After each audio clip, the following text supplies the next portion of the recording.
Stop scrolling. Subscribe right now if you love wild what-if stories, because this one might change how you see power forever. What if you were raised by the Mumbai Mafia in Mumbai, not as a visitor, not as a cop, not as a movie hero, born into it? Let's rewind. Day 1. You're born into noise. Honking cars, crowded streets, salty ocean air, and whispered conversations that stop when you enter the room. You don't know it yet, but your family business isn't selling lemonade. It's influence, favors, control, the kind of power that never shows up on LinkedIn. Age 5. Other kids learn the alphabet. You learn silence. You figure out quickly, listening is survival. When adults talk, you don't interrupt. When tension rises, you read faces like subtitles. You develop emotional intelligence before you can tie your shoes. That's your first superpower, situational awareness. Age 8. While other kids argue about video games, you're taught loyalty. Not the cute friendship bracelet kind, the unbreakable kind. You start understanding hierarchy. There's always someone above you, always someone watching. Respect isn't requested, it's expected. You also learn something crucial. Reputation is currency.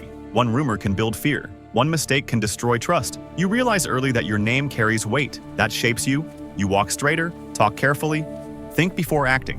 Age 12. Now things get complicated. You begin to notice the moral gray areas.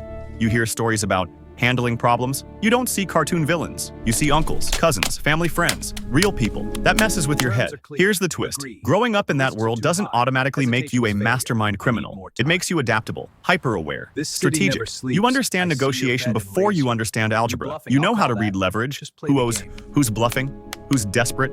Age 16. This is where identity hits hard. Do you follow tradition or carve your own path? Because here's the truth nobody says out loud.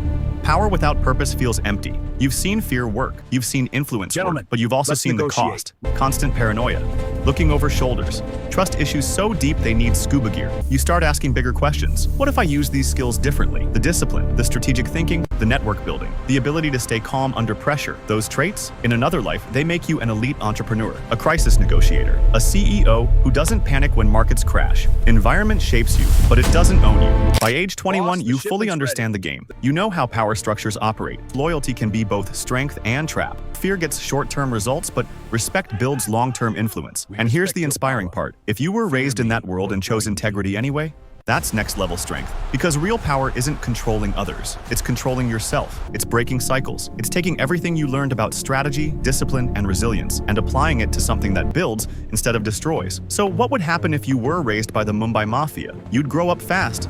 You'd master awareness. You'd understand power deeply.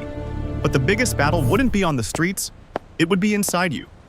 And that choice, who you decide to become, would define everything. If you enjoy these high-stakes what-if breakdowns that mix psychology, strategy, and real-world lessons, hit subscribe and drop a comment.